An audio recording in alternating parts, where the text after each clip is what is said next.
चलिए स्टार्ट करते हैं lecture. Sexual reproduction in flowering plant. ठीक है, कुछ डाउट होता है बताइए। इंटरेस्टिंग सा चैप्टर है और इस पे क्वेश्चंस भी बहुत आते हैं। इंटरेस्टिंग हो या ना हो इससे मतलब ही क्या है, सीधी बात है, नीट में क्वेश्चन आएगा तो आपको सॉल्व करने के लिए उसको पढ़ना ही पड़ेगा। तो स्टार्ट कर रहे हैं हम लोग sexual reproduction in flowering plant. तो इसके लिए सबसे पहले कुछ फैक्ट्स है। ये प्रोफेसर पी महेश्वरी के बारे में, father of Indian plant embryology, ये फैक्ट है, इसको लिख लीजिए, याद रहा अच्छी बात है, क्योंकि चांस फैक्टर है कि आ जाए, क्योंकि इंडियन साइंटिस्ट है तो हो सकता है कि ये नाम आपसे पूछा जाए। Am I clear? ठीक है, तो ये नोट डाउन कर लीजिए, प्रोफेसर पी महेश्वरी, पंचानन महेश्वरी इनका पूरा नाम था। तो फ्लावर्स है। अब flower is a modified shoot, ये सेंटेंस मैं पहले भी बोल चुका हूं, फिर बोल रहा हूं कि फ्लावर क्या है, एक शूट है जिसे मॉडिफाई किया गया है। अब ध्यान देना, या जय हिंद अगेन। ठीक है, हां, तो इसमें आप ध्यान दो कि flower is a modified shoot. अब कैसे है ये मैं तुम्हें इस डायग्राम में दिखाता हूं। पहले फ्लावर को बना लेते हैं। ये आपका स्ट्रक्चर है फ्लावर का, उतना अच्छा तो डायग्राम नहीं बनेगा पर फिर भी आप देख लो। ठीक है, ये फ्लावर का डायग्राम है, जो इसके एसेंशियल पार्ट से हम लोगों ने प्लांट के मॉर्फोलॉजी में बहुत चीजें डिस्कस की थी, उसमें भी ये था। ठीक है, ये पार्ट्स हैं, देख पा रहे हो आप लोग। ये एंथर का पार्ट मैंने बनाया, एंथर बना रहा हूं। ये है इसका पेटल। ठीक है, तो ये आपका जो है फ्लावर है, ये यहां पे तैयार हो गया। अब आपको ध्यान देना है कि इसमें कौन कौन से पार्ट्स का क्या काम है। सबसे पहले नाम जान लेते हैं उनके। पेडिसिल नीचे है, उसके पेडिसिल के ऊपर थैलमस है। थैलमस के ऊपर का पार्ट अब ले रहे हैं, ये पार्ट जो है ओवरी है। ओवरी के अंदर ओव्यूल है, ये सेपल है। पेटल बनाया मैंने, और सेपल और पेटल ये दोनों एक्सेसरी पार्ट या नॉन एसेंशियल पार्ट है फ्लावर का। एक्सेसरी ऑर्गन कह सकते हैं या नॉन एसेंशियल ऑर्गन कह सकते हैं। आप स्क्रीन पे देख सकते हो, चीजें क्लियर है। एक्सेसरी ऑर्गन या non essential organ. Am I very clear to you? अब यहां पे ध्यान दो, क्या कोई डाउट है इस पार्ट में? कुछ भी डाउट हो तो बताओ।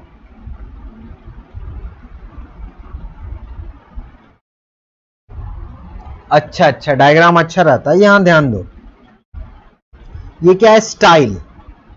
अब ये पार्ट जो रहेगा इसको कहते हैं स्टिग्मा। ये पार्ट जो है आपका, इसको क्या कहते हैं? स्टिग्मा बोलते हैं। Am I clear? अब यहां पे इस पार्ट को ध्यान दो कि स्टिग्मा, स्टाइल और ओवरी को मिला दें तो इसको क्या बोलते हैं? पिस्टिल कह सकते हो, या इसे कार्पेल कह सकते हो। आप क्या कह सकते हैं? पिस्टिल और कार्पेल। M I clear? या ठीक है।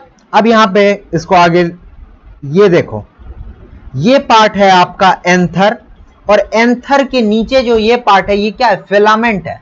और एंथर और फिलामेंट को मिला दोगे तो ये बन जाएगा स्ट्रक्चर। इस स्ट्रक्चर को बोलते हैं स्टेमेन। इसको क्या बोलते हैं? स्टेमेन बोलते हैं। कोई डाउट हो पूछो, ठीक है।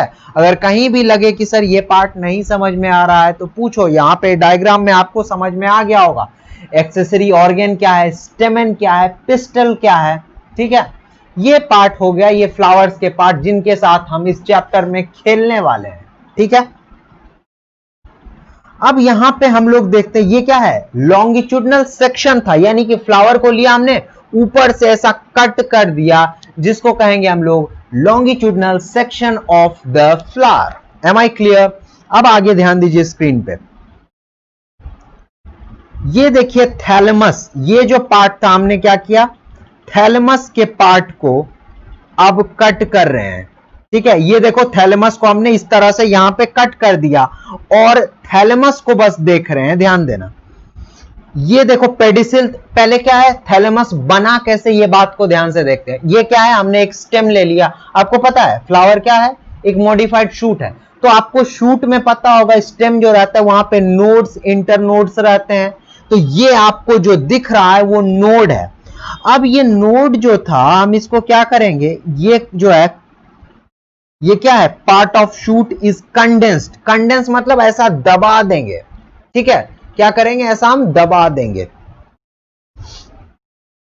अब इसको जब दबा दोगे तो ये जो पूरा ऐसा था वो दब के पूरा ऐसा हो गया, ठीक है, यानी कि ये पूरा ऐसा थैलेमस तैयार हो गया, ठीक है। और थैलेमस जो शूट पे नोड थे अलग अलग, वो देखो थैलेमस में आपको नोड आ गए बिल्कुल इस तरह से धारी बन बन के दिख रहा है आपको थैलेमस।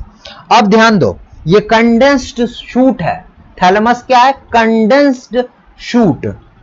अब यहां पे जैसे लीफ हर नोड पे होते थे, जैसे लीफ हर नोड पे होते थे, लीफ को अब मॉडिफाई कर देंगे तो फ्लावर के अलग अलग स्ट्रक्चर बनेंगे। ध्यान दो यहां पे, ये आपका क्या हो गया, ओवरी गाइनेशियम वाला पार्ट, एंथर स्टेमन वाला पार्ट, फिर उसके बाद ये पेटल, नीचे सेपल। तो आपका पेटल हो गया, सेपल हो गया, स्टेमन हो गया और पिस्टिल हो गया।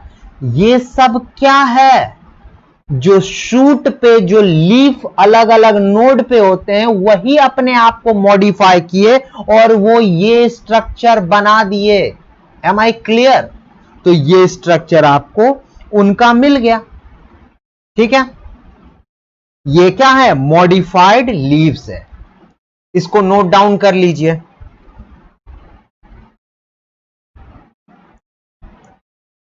कुछ देख पा रहे हैं?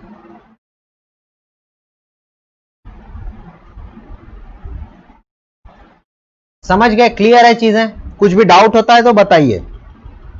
अब उसके बाद हम लोग स्टार्ट कर रहे हैं दूसरे पार्ट में। ये क्या था, लोअर मोस्ट में देखो जो लोअर मोस्ट नोड रहेगा, ठीक है, और जो लोअर मोस्ट के जो लीफ रहेंगे वो मॉडिफाई किसमें हुए हैं, सेपल में हुए हैं। Lower most node has calyx, sepal के ही कलेक्शन को बोलते हैं कैलिक्स। ये हमने पढ़ा है, और कहां पढ़ा है, हम लोगों ने पढ़ा है मॉर्फोलॉजी ऑफ प्लांट में, ठीक है। तो लोअर मोस्ट नोड पे कौन ऑक्यूपाई किया हुआ है जगह को, कैलिक्स ऑक्यूपाई किया हुआ है। फिर उसी तरह आप बता सकते हो बाकी को। अब स्ट्रक्चर्स के बारे में ध्यान देंगे तो सबसे पहले मेल रिप्रोडक्टिव वॉल, यानी कि collection of all the स्टेमन, wall पूरा जो कलेक्शन है मेल रिप्रोडक्टिव पार्ट, उसको क्या बोलते हैं, एंड्रोशियम बोलते हैं। और उसके एक यूनिट को क्या बोलते हैं, स्टेमन बोलते हैं और माइक्रोस्पोरोफिल बोलते हैं। वर्ड्स को ध्यान में रखिए, वर्ड्स को ध्यान में रखिए, इंपॉर्टेंट वर्ड है। पूरे वर्ल्ड को क्या बोलते हैं, एंड्रोशियम। उसके एक यूनिट को आप स्टेमन कह सकते हो या माइक्रोस्पोरोफिल कह सकते हो। माइक्रोस्पोरोफिल क्यों कह रहे हैं, क्योंकि ये माइक्रोस्पोर यानी कि मेल गैमीट बनाएगा। तो मेल गैमीट बनाने वाले पार्ट को क्या बोलते हैं, माइक्रोस्पोरोफिल बोलते हैं। क्या बोलते हैं, माइक्रोस्पोरोफिल बोलते हैं। चीजें क्लियर है? यहां डेटा है, बात को ध्यान में रखना है। कोई कॉन्सेप्चुअल बहुत बड़ा नहीं है, कोई तोप वाली चीज नहीं है, ठीक है, आराम से समझ सकते हो। बस गौर से इन चीजों को नोट करो, इसमें याद करने वाली चीजें ज्यादा रहेंगी। नाम आपको ध्यान रखना ही पड़ेगा, मैं आपके बदले याद नहीं कर सकता हूं। नीट में क्वेश्चन जब पूछा जाएगा तो मैं आपके बदले आके याद करके वहां आंसर नहीं बनाऊंगा, आपको याद करना ही पड़ेगा नाम, और इसके अलावा आपके पास कोई और दूसरा रास्ता नहीं है। Am I clear? ठीक है, अब ये आपको ध्यान में रखना है, ठीक। ओके, आगे आप लेते हैं। ये पार्ट हम बनाए फिलामेंट। अब मैं स्टेमेन के ही पार्ट को इनलार्ज करके बना रहा हूं यहां पे, स्टेमेन बनाया का फिलामेंट बनाया। अब यहां पे ये बनाया मैंने एंथर का पार्ट, एंथर को थोड़ा पीला कर देते हैं, अच्छा लगता है। अब ये एंथर है, फिलामेंट है। अब ये फिलामेंट का काम क्या है, ज्वाइन करता है स्टेमेन टू द थैलेमस और पेटल। अब आपको पता होगा कभी कभी कुछ कुछ केस में एंथर या एंड्रोशियम जो रहता है वो किससे जुड़ा हुआ रहता है, पेटल से जुड़ा हुआ रहता है। जहां हम लोग एंड्रोशियम और पेटल का जो कोरोला सी रहता है उसके ऊपर एक लाइन बनाते हैं, ये दिखाने के लिए anther is joined to petal. वो कुछ केस रहता है, मोस्ट ऑफ द केस में क्या रहता है, एंथर जो है किससे जुड़ा रहता है, थैलेमस से जुड़ा रहता है। ठीक है, और थैलेमस के क्या पार्ट रहे, उस पार्ट में जो नोड जो था वो मॉडिफाई जो हुआ थैलेमस में, उससे जुड़ा रहता है आपका एंथर। M I clear? यहां ध्यान दीजिए। अब हम क्या करेंगे, एंथर को लेंगे, और एंथर कहां पे प्रेजेंट है, distal end of the filament. ध्यान रखना प्रॉक्सिमल एंड कौन सा है, जैसे ये थैलेमस है, ये फिलामेंट है, तो ये एंड जो रहेगा ना वो प्रॉक्सिमल एंड है, नजदीक वाला एंड है। ठीक है, और ये जो आपको दिख रहा है ये एंथर है, और ये आपका क्या है, डिस्टल एंड है, मतलब दूर वाला एंड है। याद रखना नीट में अगर पूछ देता है proximal end of filament is known as anther, no, distal end of filament is anther. ये आपके एनसीईआरटी का लाइन है। ये डिस्टल एंड क्या होता है, जो दूर है, सेंटर से जो दूर हो उसको डिस्टल बोलेंगे, जो सेंटर से पास हो उसको प्रॉक्सिमल बोलेंगे, पास वाले को प्रॉक्सिमल बोलते हैं।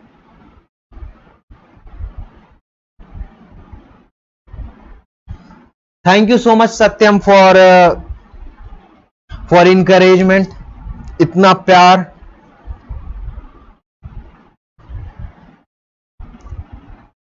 Thank you so much.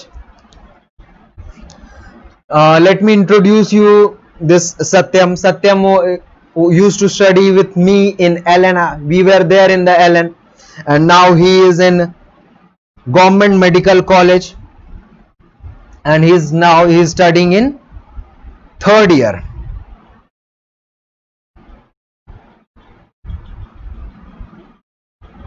Okay, and thank you so much once again, Satyam, for promoting our video and encouraging our students. Thank you so much. ठीक है, तो एंथर हो गया, फिलामेंट हो गया। एंथर फिलामेंट को हम लोगों ने समझ लिया है। अब इसको एंथर को हम क्या करेंगे, कट करेंगे।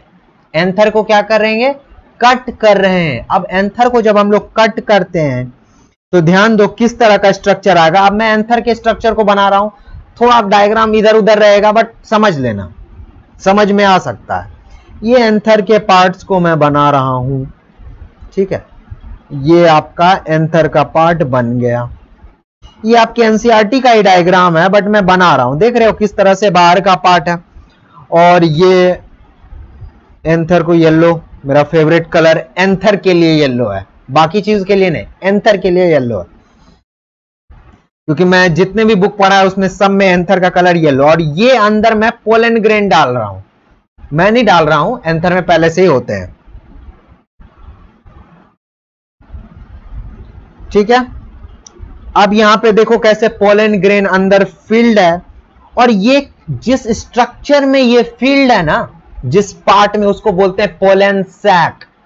पोलन सैक में क्या रहता है, देखो एंथर है, एंथर के 2 लोब हैं या उसको थीका बोल सकते हो।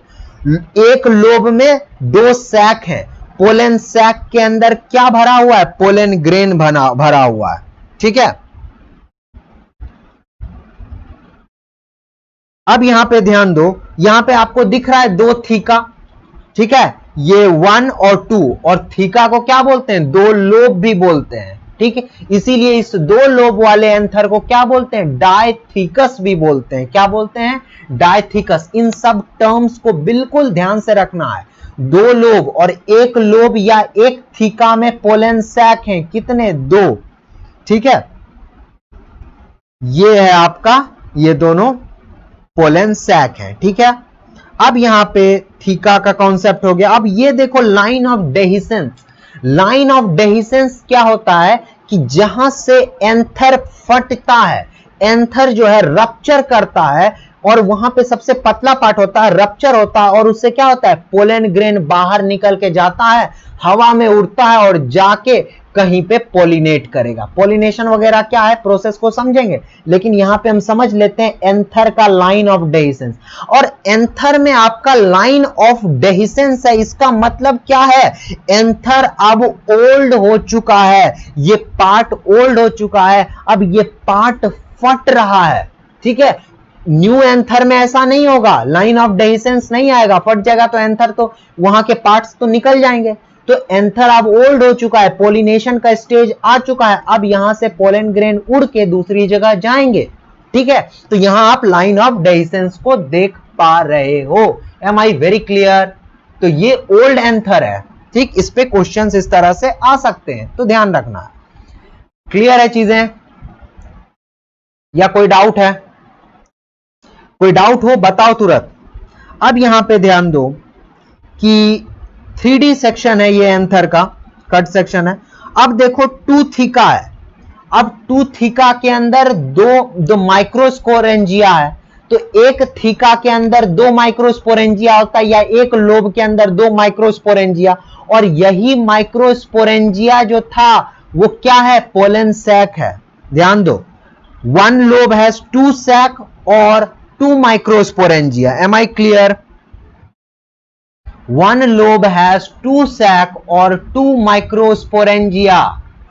ठीक, चीजें बिल्कुल क्लियर है, क्लियर कट आ रही है बातें। 2 थीका दिख रहा है आपको, 2 थीका है, अब उसमें से एक थीका में क्या रहता है, कितने माइक्रोस्पोरेंजिया है, 2 माइक्रोस्पोरेंजिया है, वही लिखा है मैंने, 1 लोब हैज 2 सैक और 2 माइक्रोस्पोरेंजिया। ठीक है, सो अ टिपिकल एंथर और एक typical, most of the anther जो हम लोग पढ़ते हैं वहां पे सबसे पहले क्या रहेगा, 2 थीका है और एक थीका में 2 माइक्रोस्पोरेंजिया, तो 2 थीका में कितना हो गया, 4 माइक्रोस्पोरेंजिया। तो इसको क्या बोलेंगे, दिस माइक्रोस्पोरेंजिया डेवलप करते हैं पोलन सैक में। यही माइक्रोस्पोरेंजिया किसमें डेवलप कर जाता है, पोलन सैक। तो माइक्रोस्पोरेंजिया बोलो या डेवलप्ड माइक्रोस्पोरेंजिया बोलो, तो डेवलप्ड माइक्रोस्पोरेंजिया क्या होता है, पोलन सैक, और पोलन सैक में क्या रहता है, पोलन ग्रेन भरा रहता है। ठीक है, क्लियर है?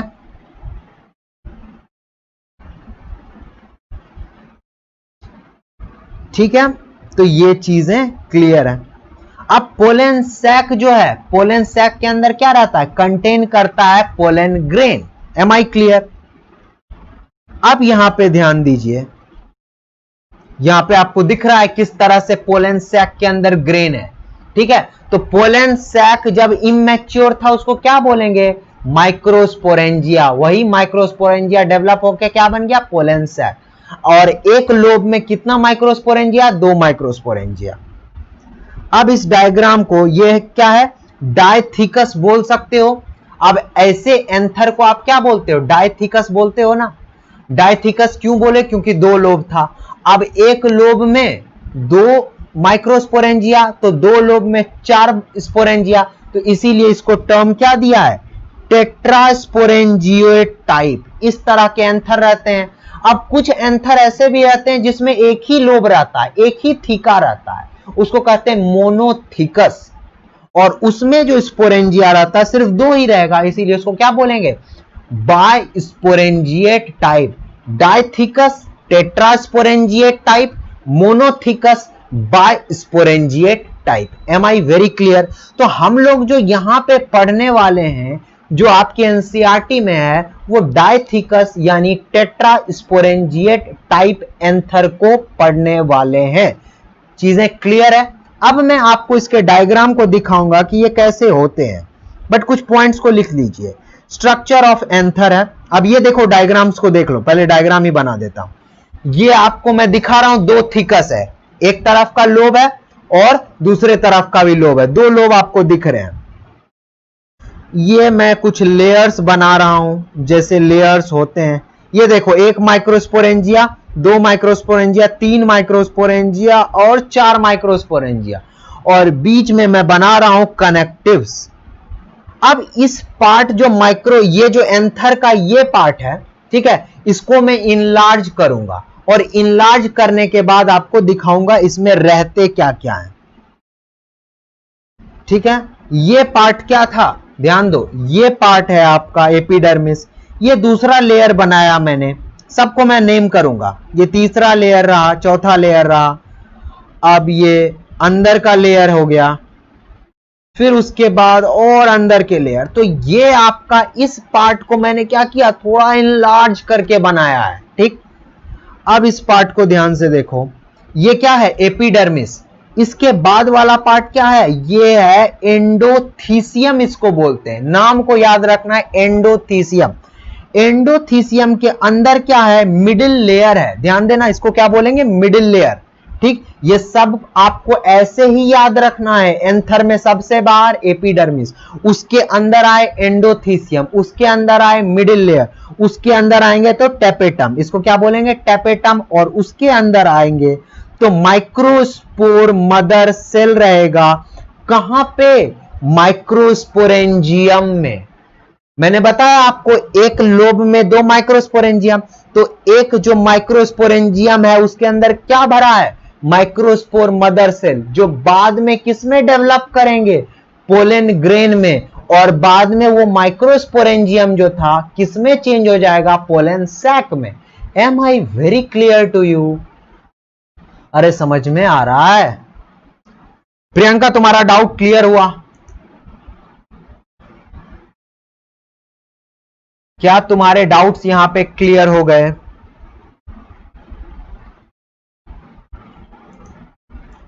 ये डायग्राम देख के समझ में आ गया तुम्हें पॉइंट्स? अब आगे बढ़ते हैं। यहां पे ये यहां पे कनेक्टिव्स दिख रहे हैं, इसको क्या बोलते हैं, कनेक्टिव। ठीक है, यहां क्या है, ये कनेक्टिव है, और इसका काम क्या है, कंटेन, पहले तो बता देता हूं कि क्या कंटेन करते हैं। कंटेन करते हैं वस्कुलर टिश्यू। कनेक्टिव जो है कंटेन करते हैं वस्कुलर टिश्यू। वस्कुलर टिश्यू मतलब जाइलम होगा, फ्लोएम होगा, क्योंकि एंथर को भी न्यूट्रिएंट की जरूरत है ना, तो वो कहां से आएगा न्यूट्रिएंट, इसी कनेक्टिव से आएगा। कनेक्टिव में जो वस्कुलर टिश्यू, और इसका क्या काम है, फंक्शन, कनेक्ट करता है एंथर को फिलामेंट से, एंथर को फिलामेंट से कनेक्ट करता है, एज वेल एज, और क्या करता है, देखिए दूसरा काम, और दोनों थीका को लोब से कनेक्ट करता है। दोनों थीका को साथ में लाता है, या दोनों लोब एंथर का जो रहता है उसको कनेक्ट करने का काम किसका है, कनेक्टिव का है।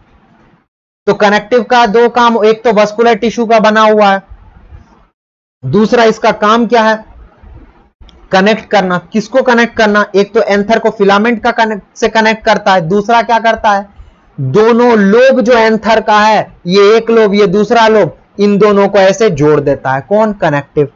चीजें क्लियर है? चलिए आगे बढ़ाते हैं। ये क्या था, ट्रांसवर्स सेक्शन था यंग एंथर का। ठीक, यंग एंथर बोला है मैंने, वहां पे जो एंथर था वहां पे था ओल्ड एंथर, क्योंकि डाइसेंस था। यहां मैं आपको माइक्रोस्पोर मदर सेल दिखा रहा हूं, इससे क्या समझ में आता है कि भाई ये एंथर यंग है, ये मैच्योर होगा, अभी ये क्या होगा, मैच्योर होगा। तो ये एंथर कैसा है, यंग एंथर है। समझ गए? चीजें बिल्कुल क्लियर है।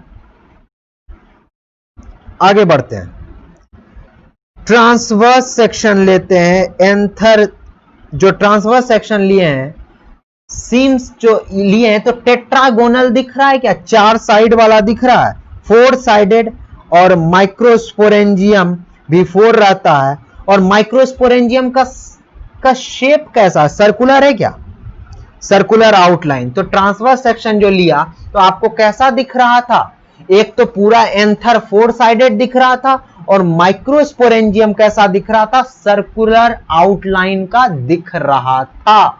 चीजें क्लियर है, हां या ना? ठीक है, आगे बढ़ाते हैं। अब यहां पे देखो एपिडर्मिस, सबके अब जितने पार्ट्स हमने डिस्कस किए थे उन पार्ट्स के नाम देख लेते हैं। सबसे बाहर जो एंथर में था वो क्या था, एपिडर्मिस। एपिडर्मिस सब जगह एक ही काम रहता है, इसको क्या काम रहता है? प्रोटेक्ट करने का। यहां पे भी वही करेगा, प्रोटेक्ट। सिंगल लेयर था, outer layer of anther, single cell thick layer था, सिंगल सेल थिक लेयर है। थिक लेयर इंपॉर्टेंट वर्ड है, ठीक है। प्रोटेक्टिव लेयर है, प्रोटेक्ट करने का काम है। अब दूसरा लेयर देख लो। दूसरा लेयर क्या है? एंडोथीसियम है। एंडोथीसियम ये क्या है? फाइब्रस लेयर होता है। ये फाइब्रस लेयर होता है, इस बारे में एनसीईआरटी ने कुछ कहा नहीं है। मैं बताऊंगा एक्चुअल में भी क्या होता है और एनसीईआरटी ने इस पे क्या कहा है, दोनों बात पे डिस्कस करेंगे। सिंगल सेल थिक लेयर, दूसरा पॉइंट इसके लिए लिखिए, various change takes place in different walls of cell of endothecium. इसके वॉल में, ये सब एनसीईआरटी नहीं बोला, मतलब एनसीईआरटी ये पार्ट में गया है, लेकिन ऐसा एक सिंगल के बारे में उतना डिटेल में नहीं बताया, लेकिन उसने छोटे छोटे पॉइंट्स में कुछ कुछ पॉइंट्स कह दिया है जिसे हमें ध्यान रखना होगा कि ये बात एनसीईआरटी में है और इस पे क्वेश्चन पूछा जा सकता है, ठीक है। ध्यान देना, एंडोथीसियम का ये पार्ट को ये लेते हैं हम, एंडोथीसियम बना रहे हैं। सिंगल सेल वाला जो पूरा एक लेयर था एपिडर्मिस के अंदर, वो बना रहे हैं एंडोथीसियम। ये देखो, ये इसके वॉल्स हैं, ठीक है। अब आप देख पा रहे हो इसके अंदर के वॉल और रेडियल वॉल, अंदर के वॉल आ गए इधर और रेडियल वॉल कैसे हो गए? ऐसे वाले रेडियल वॉल हो गए। ये कैसे? थिक है। अगर मान लो सेल थोड़ा सा फूलता है, अंदर वाटर आ गया, सेल फूला, तो कौन सा पार्ट रप्चर करेगा? क्या बाहर वाला पार्ट रप्चर करेगा? यस, वो थिन है, वो रप्चर करेगा, और मैं बताऊंगा इसका मतलब क्या है। विथ टाइम ये देखो इस तरह से और लेयर बना देते हैं, और अंदर जो फाइबर रहता है, ठीक है, ये जो फाइबर एक्यूमुलेट हुआ है अंदर वाले लाइन पे, और कैसे? रेडियल वॉल्स पे। अंदर के वॉल एंडोथीसियम का पूरा लेयर है, और एंडोथीसियम के अंदर के वॉल पे क्या है? फाइबर है। रेडियल वॉल पे फाइबर है, और आपको पता है फाइबर क्या करता है? वाटर को, मॉइस्चर को एब्जॉर्ब करता है, लिक्विड को एब्जॉर्ब करता है, ठीक है। तो कैलोस फाइबर गेट थिकन, ठीक। अब देखो, लेकिन कुछ पोर्शन पे जो रहते हैं ना, ये कैलोस फाइबर का क्वांटिटी ही कम होता है। Am I clear? क्या रहता है? कैलोस फाइबर का क्वांटिटी कम रहता है। जैसे आप देख सकते हो, जो सेंटर वाला एंडोथीसियम का सेल है, वहां कैलोस का फाइबर जो है, उसका थिकनेस, उसका क्वांटिटी क्या है? कम है। अब यहां पे ध्यान दो, अब since fibres are present it becomes hygroscopic. Hygroscopic रहता है मतलब क्या? वाटर एब्जॉर्ब कर लेगा, ठीक। And burst where callose thickening is less. यहां ध्यान दो, कैलोस का थिकनिंग यहां पे कम है, तो क्या एंडोथीसियम फट सकता है? यस, फट सकता है। यहां से एंडोथीसियम ब्लास्ट हो जाएगा, और आपको पता है ये कब होगा? जैसे जैसे एज होता जाता है एंथर का, फाइबर्स का लेयर बढ़ता जाता है, फाइबर्स का थिकनिंग होता है। जब एक टाइम आता है जब ये वाटर को एब्जॉर्ब करता है और ये फट जाता है, और जब ये फट जाता है तो डेहिसेंस होता है, और अंदर का मटेरियल बाहर चला जाता है। और अंदर में कौन था? अंदर में पोलन ग्रेन था। तो क्या ये लेयर डेहिसेंस में हेल्प कर रहा है? यस, ये लेयर डेहिसेंस में हेल्प कर रहा है। लेकिन आपका एनसीईआरटी पर्टिकुलर नहीं बोलता है कि यही लेयर डेहिसेंस में हेल्प करता है। एनसीईआरटी कलेक्टिव कर लिया है, मिडिल लेयर, एंडोथीसियम और एपिडर्मिस, ये तीनों लेयर डेहिसेंस में हेल्प कर रहा है।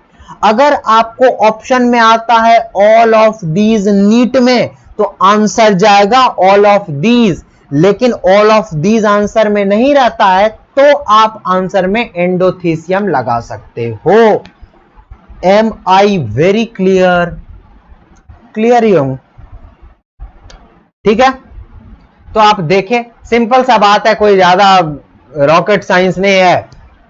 लेयर है, फाइबर है, कुछ कुछ पॉइंट पे फाइबर जो का लेयर कम है, तो जहां कम है वहां फटने का चांस ज्यादा है, बाहर वाला लेयर सूजेगा। अब देखो, ये सेल था, अंदर का लेयर अंदर की तरफ तो सूज नहीं सकता क्योंकि वहां फाइबर है, सूजने का काम कहां होगा, बाहर की तरफ होगा, पूरा फूल जाएगा। और जिस पार्ट में फाइबर कम रहेगा वहां फट जाएगा, फट जाएगा तो अंदर का मटेरियल बाहर आ जाएगा। सिंपल सा बात है, ठीक, क्लियर है, एंडोथीसियम क्लियर। आगे बढ़ते हैं। तो यहां पे फटने का चांस था और फट के निकल जाएगा, ठीक है। ये फंक्शन है, helps in dehiscence of anther. लेकिन मैंने फिर से रिपीट कर रहा हूं, ऑल ऑफ दीज आंसर रहा तो ऑल ऑफ दीज लगाना, एनसीईआरटी में ऑल ऑफ दीज बोला है। अब मिडिल लेयर का काम बताता हूं। Made of parenchymatous cell, 3 cell thick structure होता है, 3 सेल का मोटा स्ट्रक्चर रहता है ये मिडिल लेयर, ठीक है। और ये कैसा है, पैरेन्काइमेटस, ठीक है। अब इनका क्या इसमें क्या रहता है, पैरेन्काइमा है तो फूड रह सकता है, ठीक है। पैरेन्काइमा है तो क्या रहेगा, फूड रह सकता है इस पार्ट में, ठीक है। अब यहां पे शॉर्ट लिव्ड होता है, एब्सेंट इन मैच्योर एंथर, जो मैच्योर हो जाते हैं ना एंथर में। अब देखो एंथर जब मैच्योर हो गया है, पोलन ग्रेन मैच्योर हो गए हैं, तो वो पोलन ग्रेन को फूड की जरूरत है क्या, ज्यादा नहीं, जरूरत ही नहीं है। मिडिल लेयर, और कम से कम मिडिल लेयर से तो कोई जरूरत नहीं है, ठीक, तो फूड की जरूरत है नहीं, ठीक। तो अब क्या रहेगा, ये मैच्योर हो चुका है, फूड की कोई जरूरत नहीं है, मैच्योर, ठीक है, मिडिल लेयर की। तो जब मैच्योर हो जाएगा एंथर तो मिडिल लेयर डीजेनरेट हो जाता है, इसीलिए इसको लेयर को क्या बोला है, temporary, short live, absent in mature anther, ठीक। अब मिडिल लेयर के बाद है फोर्थ लेयर है टैपेटम, इनर मोस्ट लेयर है, ठीक, acts as a nutritive layer. ये कैसा है, एक न्यूट्रिटिव। पर इससे पहले मैं कुछ एनसीईआरटी का जो पॉइंट है वो मैं बता देता हूं। एपिडर्मिस, एंडोथीसियम, मिडिल लेयर, ये तीनों को बोला गया है main function according to NCERT protection plus dehiscence of anther. ये नोट डाउन कर लो क्योंकि एनसीईआरटी ने यही बात कही है। मैच्योर एंथर में फूड की जरूरत नहीं बोल रहा, मैच्योर एंथर में जो पोलन ग्रेन है उसको मिडिल लेयर से फूड की जरूरत नहीं है, उसके पास है फूड। मैं बताऊंगा उसको फूड कहां से है, कौन सप्लाई कर रहा है, ठीक है। तो मैच्योर एंथर, मिडिल लेयर किसको फूड सप्लाई करेगा, ऑब्वियसली अंदर में जो माइक्रोस्पोर मदर सेल थे उनको सप्लाई करेगा न्यूट्रिएंट, लेकिन वो तो अब बन गए हैं पोलन ग्रेन में, तो अब उनको मिडिल लेयर से न्यूट्रिएंट लेने की जरूरत नहीं है, उनके पास है। मिडिल लेयर धीरे धीरे टाइम के साथ डीजेनरेट कर जाएगा। मैंने एंथर की बात नहीं की, मैंने पोलन ग्रेन की बात की है। एंथर में जो मिडिल लेयर है, ठीक है, उसका काम क्या है, न्यूट्रिएंट देना। लेकिन जैसे ही पोलन ग्रेन मैच्योर हो चुका है तो उसको मिडिल लेयर से न्यूट्रिएंट की कोई जरूरत नहीं, अब उसको छोड़ के एंथर को बाहर जाना है। कहां जाना है, अपनी स्टिग्मा के पास जाना है। क्लियर है क्या, हाँ जी, थोड़ा तो सब्र रखना ही पड़ेगा, सब्र का फल लेक्चर होता है, सुन लो। गंदा था वैसे। तो यहां पे टैपेटम अब स्टार्ट करते हैं। ये इनर मोस्ट लेयर है, इनर मोस्ट वॉल लेयर है, ठीक है। Function nourishes developing pollen grain. Developing pollen grain मतलब जो माइक्रोस्पोरेंजियम, जो माइक्रोस्पोर मदर सेल थे उसको पोलन ग्रेन में डेवलप होने में हेल्प कर रहा है, ठीक है। जो मियोसिस वगैरह होगा ये मैं एक्सप्लेन करूंगा, ठीक है। तो टैपेटम का क्या काम था, इसका भी फंक्शन है नरिश करना, ठीक। मिडिल लेयर का मेन फंक्शन है वही प्रोटेक्शन, डेहिसेंस, थोड़ा बहुत हेल्प करता है टैपेटम को कि अंदर जो पोलन ग्रेन बन रहे हैं उनको न्यूट्रिशन प्रोवाइड करने के लिए, ठीक है। अगला पॉइंट देखो, have dense cytoplasm plus more than one nucleus and disappears in mature anther. Mature anther में ये भी डिसअपियर हो जाता है क्योंकि पोलन ग्रेन को न्यूट्रिएंट की जरूरत फिर नहीं होगी। न्यूट्रिएंट इस टैपेटम से आने वाली न्यूट्रिएंट, मिडिल लेयर से आने वाली न्यूट्रिएंट की जरूरत नहीं होगी। मैं बताऊंगा क्यों, बस ध्यान में रखो। क्या चीजें क्लियर है यहां तक, ठीक है। तो डिसअपियर्स इन मैच्योर एंथर, इस पॉइंट को नोट डाउन कर लो। अब फंक्शंस ऑफ टेपेटम, इस चीज को लिख लो, ये लास्ट पार्ट है लेक्चर का, इस चीज को नोट डाउन करो। टेपेटम प्रोवाइड्स न्यूट्रिशन, किसको न्यूट्रिशन? जो मैच्योर हो रहे हैं, to the pollen mother cells and developing pollens, दोनों को, पोलन मदर सेल भी और डेवलपिंग पोलन। तो पोलन मदर सेल ही डेवलप होते हैं पोलन, उसमें से कुछ पोलन मदर सेल सेलेक्ट हो जाते हैं जो डेवलप करते हैं पोलन ग्रेन में। तो दोनों को न्यूट्रिशन कौन प्रोवाइड करता है? अपना दोस्त टेपेटम। ठीक है। Secretion of enzyme and hormone, कुछ एंजाइम और हार्मोन भी सिक्रीट करता है जो इस काम में हेल्प कर रहा है। ठीक। फिर उसके बाद सिक्रीशन ऑफ स्पोरोपोलेनिन। स्पोरोपोलेनिन ये मैं समझाऊंगा कि इसका फंक्शन क्या है, अभी इसको रहने दो। ठीक है। अब यहां पे secretion of pollen kit substance, और फिफ्थ पॉइंट लिखिए। ठीक है, सॉरी अभी इतना ही पॉइंट रहने दीजिए। तो ये फंक्शन ऑफ टेपेटम है, ये सारे पॉइंट्स को नोट डाउन कर लीजिए। नेक्स्ट लेक्चर में इसके स्पोरोपोलेनिन और पोलन किट को मैं एक्सप्लेन करूंगा। ये टेपेटम के फंक्शन को नोट डाउन कर लो। ठीक है। फंक्शन ऑफ टेपेटम यहां पे खत्म होता है। Is it clear guys?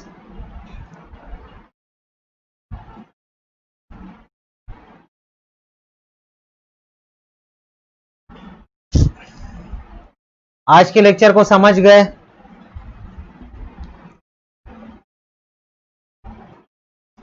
कितना देर का हो गया लेक्चर? 37 मिनट। ठीक है, चलेगा। तो यहां आपको एंथर के पार्ट समझ गए, टेपेटम वगैरह समझ गया। ठीक।